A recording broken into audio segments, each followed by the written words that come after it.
Hi friends, welcome to tunes of life. Tunes of ലൈഫിലേക്ക് എല്ലാ ഫ്രണ്ട്സിനും സ്നേഹസ്വാഗതം.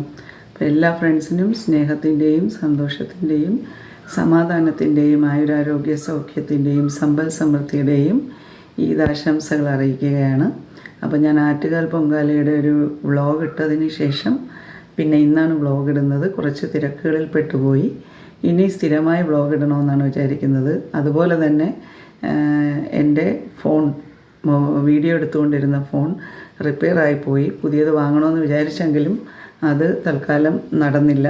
അപ്പോൾ ഇനി ഒരു പുതിയത് വാങ്ങുന്നത് വരെ ഇപ്പോൾ ഈ തൽക്കാലം എൻ്റെ കയ്യിലുള്ള ഫോണിൽ നിന്നാണ് ഇടുന്നത്. അപ്പോൾ അതിനകത്ത് ക്ലാരിറ്റിയും കാര്യങ്ങളൊക്കെ വളരെ കുറവായിരിക്കും. എല്ലാവരും ക്ഷമിക്കുക.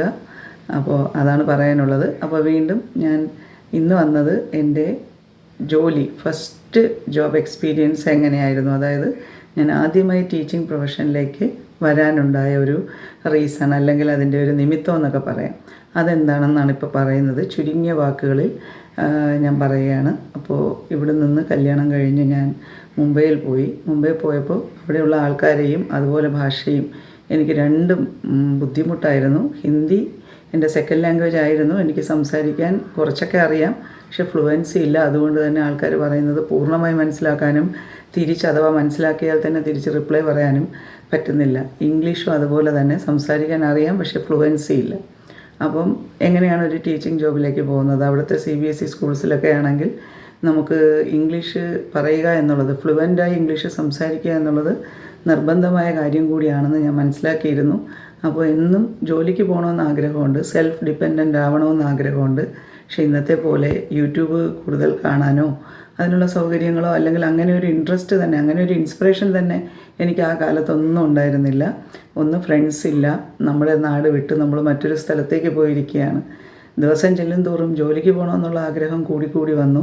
പക്ഷേ എനിക്ക് പറ്റിയ ഒരു ജോബ്, എവിടെ ഞാൻ പോവും, അല്ലെങ്കിൽ പോയാൽ തന്നെ ഏത് സ്കൂളിലാണ് ഞാൻ ജോയിൻ ചെയ്യേണ്ടത്, പോയാൽ തന്നെ നമുക്ക് ഫ്ലുവൻസി ഇല്ലാത്തത് കൊണ്ട് അങ്ങനെ ഒരു ആത്മവിശ്വാസക്കുറവ് എനിക്കുണ്ടായിരുന്നു. അങ്ങനെ ഇരിക്കവേ മോനും ജനിച്ചു. വിവാഹം കഴിഞ്ഞ് 2 വർഷം കഴിഞ്ഞപ്പോൾ മോൻ ജനിക്കുകയാണ്. മോൻ ജനിച്ച് അവനെ LKG ചേർക്കുന്ന സമയത്താണ് ശരിക്കും പറഞ്ഞാൽ ഞാൻ ഒരു സ്കൂളിൽ മോനെ ചേർക്കാനായിട്ട് പോകുന്നത്. അപ്പോൾ ആ സ്കൂള് മില്ലിനിയർ പബ്ലിക് സ്കൂൾ എന്നാണ് ആ സ്കൂളിൻ്റെ പേര്. അപ്പോൾ അവിടെ ചെന്നപ്പോൾ അവിടുത്തെ പ്രിൻസിപ്പൽ ഒരു ലേഡി ആയിരുന്നു. അപ്പോൾ ആ ലേഡി എൻ്റെ എഡ്യൂക്കേഷണൽ ക്വാളിഫിക്കേഷൻ നമുക്ക് തരുന്ന ആപ്ലിക്കേഷൻ ഫോമിൽ അതൊക്കെ ഫില്ല് ചെയ്യണമായിരുന്നു.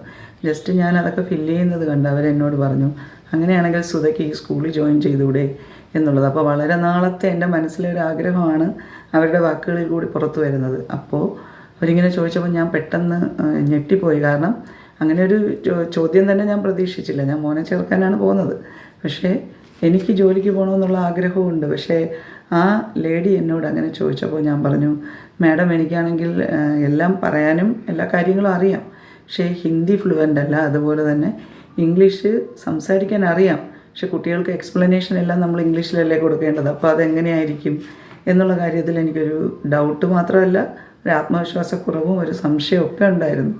അറിയാമല്ലോ, അപ്പോൾ ഞാൻ ഒരു സംശയത്തിൻ്റെ ആൾ കൂടിയായിരുന്നു അന്നൊക്കെ. ഇപ്പോഴാണ് നമുക്ക് ഈ കോൺഫിഡൻസ് എന്നൊക്കെ പറയുന്ന സംഭവം ഒരു പരിധി വരെയെങ്കിലുമൊക്കെ മെയിൻറ്റെയിൻ ചെയ്യാൻ പറ്റുന്നത്. അന്ന് അതിൻ്റെ ഒരു വളരെ കുറവായിരുന്നു എൻ്റെ ലൈഫ് ഉടനീളം പരിശോധിച്ചാൽ. അങ്ങനെ ആ ലേഡി പറഞ്ഞത്, ഞാൻ പറഞ്ഞു, മാഡം ഇന്നിപ്പോൾ എനിക്കൊന്നും പറയാൻ പറ്റില്ല, എനിക്ക് വരണമെന്ന് നല്ല ആഗ്രഹമുണ്ട്, പക്ഷേ എനിക്ക് വേറൊരു പേടിയെന്ന് പറഞ്ഞാൽ നമ്മളവിടെ ചെന്നിട്ട് നമ്മൾ പഠിപ്പിക്കുന്നത് അവർക്ക് ഇഷ്ടമില്ലാതായി, അല്ലെങ്കിൽ കുട്ടികൾക്ക് നമ്മൾ പറയുന്ന കാര്യങ്ങൾ മനസ്സിലാക്കാൻ പറ്റാതെ നിങ്ങളിനി ജോലിക്ക് വരണ്ട എന്ന് അവർ നമ്മളോട് പറഞ്ഞു കഴിഞ്ഞാൽ അത് താങ്ങാനുള്ള ഒരു മനോധൈര്യം അത് തീരെ ഇല്ല. അപ്പോൾ ഒന്ന് ആലോചിച്ച് നോക്കൂ, ഒന്ന് ജോലിക്ക് ചേരണമെന്നുണ്ട്, പക്ഷേ ജോലിക്ക് ചേർന്നാൽ അത് എങ്ങനെ കുട്ടികളെ ഡീൽ ചെയ്യും, അല്ലെങ്കിൽ എങ്ങനെ നമ്മൾ ഈ അവിടെ ഇവിടെയും പറക്കി വെച്ച് ഇംഗ്ലീഷ് സംസാരിച്ച് നമുക്ക് നിന്ന് പറ്റാൻ പറ്റുമോ എന്നുള്ള ആത്മവിശ്വാസക്കുറവും. മറുഭാഗത്ത് എങ്ങനെയെങ്കിലും ജോയിൻ ചെയ്താൽ പിന്നീട് 1 ആഴ്ചയോ 2 ആഴ്ചയോ കഴിയുമ്പോൾ മാനേജ്മെൻറ്റ് നമ്മളെ വിളിച്ചിട്ട്, അല്ലെങ്കിൽ ടീച്ചർ നമ്മളെ വിളിച്ചിട്ട്, ഇനി സുധ ഇവിടെ കണ്ടിന്യൂ ചെയ്യണ്ട, കാരണം നിങ്ങൾ പഠിപ്പിക്കുന്നത് കുട്ടികൾക്ക് മനസ്സിലാകുന്നില്ല, നിങ്ങൾ ഫ്ലുവൻ്റ് അല്ല, അങ്ങനെയൊക്കെ പറഞ്ഞ് നമ്മളെ നിരുത്സാഹപ്പെടുത്തി തിരിച്ചു വിടുമോ എന്നുള്ള അതിഭയങ്കരമായൊരു പേടിയും മനസ്സിലുള്ളത് കൊണ്ട് തന്നെ ഞാൻ പെട്ടെന്ന് ആ മാഡത്തിനോട് പറഞ്ഞു, മാഡം ഏതായാലും ഇന്ന് ഞാൻ മോനെ ഇവിടെ ചേർക്കാം, പ്രത്യേകിച്ച് മോനും കൂടെ അവിടെ പഠിക്കുന്നതാണ്. അപ്പോൾ ഇത്രയും വലിയൊരു നാണക്കേട്, അത് അന്നൊക്കെ എനിക്കതൊരു നാണക്കേടിൻ്റെ ഭാഗമായിരുന്നു. കാലങ്ങൾ പോയപ്പോഴാണ് മനസ്സിലായത് ശരിക്കും പറഞ്ഞാൽ നമ്മളെവിടെ പോയി നമ്മളെ നിരസിക്കും. ഈവൻ നമുക്ക് ഇംഗ്ലീഷൊക്കെ നന്നായിട്ട് സംസാരിക്കാൻ അറിയാം, ഫ്ലുവൻ്റ് ആണെങ്കിലും എന്തൊക്കെ നമുക്കറിയാം, അല്ലെങ്കിൽ സബ്ജക്റ്റിനെ കുറിച്ച് നല്ല നോളജ് ഉണ്ടെങ്കിലും ചില സ്കൂളുകാർ നമ്മളെ നിരസിക്കും. ചില ആൾക്കാർ നിങ്ങളെ ഇവിടെ വേണ്ട ജോലിക്കെന്ന് പറയും. അത് അവരുടേതായ ഒരു പേഴ്സണൽ റീസൺസ് കൊണ്ടായിരിക്കും എന്നുള്ളത്. അത് നമ്മുടെ ഒരു കുറവല്ല, അത് നമ്മുടെ ഒരു പ്ലസ് പോയിൻ്റായിട്ട് കണ്ട് നമ്മൾ വീണ്ടും ശക്തി ആർജിച്ചുകൊണ്ട് മുന്നോട്ട് പോകേണ്ടവരാണ് എന്ന് പിൽക്കാലത്തിൽ എനിക്ക് മനസ്സിലായി.